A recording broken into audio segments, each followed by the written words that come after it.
Then here's another thing I was watching on the official D&D channel in advance of our talk on Friday. They were talking about magic items and how to craft magic items. Mm, That's going to be a hmm thing, crafting.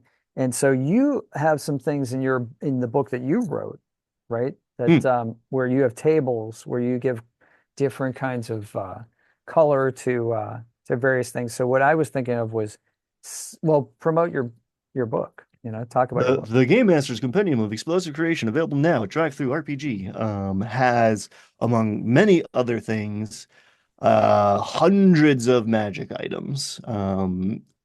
10 per archetype. There's 50 archetypes in there. And an archetype is essentially a background.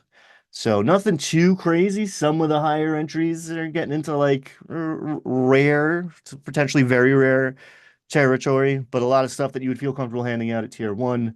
That for the A lot of them are all of them are thematic. A lot of them promote creativity. There's very few that is like this makes you hit harder. There's some of that, but most of it is like this does a cool thing that makes sense for the kind of person you are, where you came from.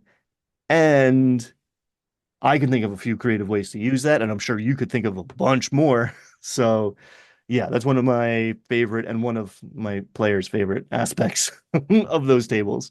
Yeah, and that's why I'm thinking like these plus one weapons, like plus one short bow, short sword, and a dagger, um, adding an ability or a characteristic actually to each one of them. So there's like the ones that Chris Perkins and the other dude were talking about in the video I watched last night, like is like the loud property, right? Mm. So if you have say you have a plus one Warhammer and you just it just you connect and it makes a crashing, earth-shattering boom, that would be pretty cool.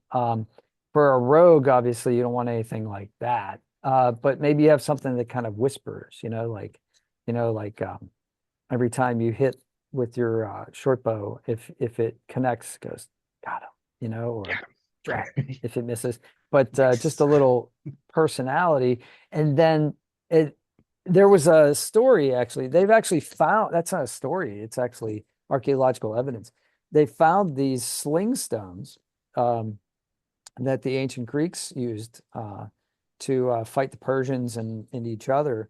And so they've dug up these little sling stones. Obviously, the slings they're gone because that's material that would rot, but the stones are around. These lead pellets or rocks, but the lead pellets, some of them have been forged and they have writing on them.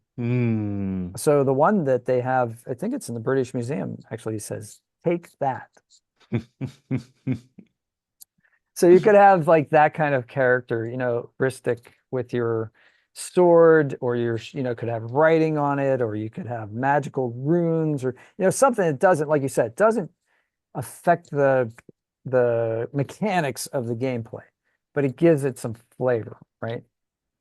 I can't believe I haven't seen that. I've seen people write names on bullets in other TTRPGs where there are bullets going around. Yeah.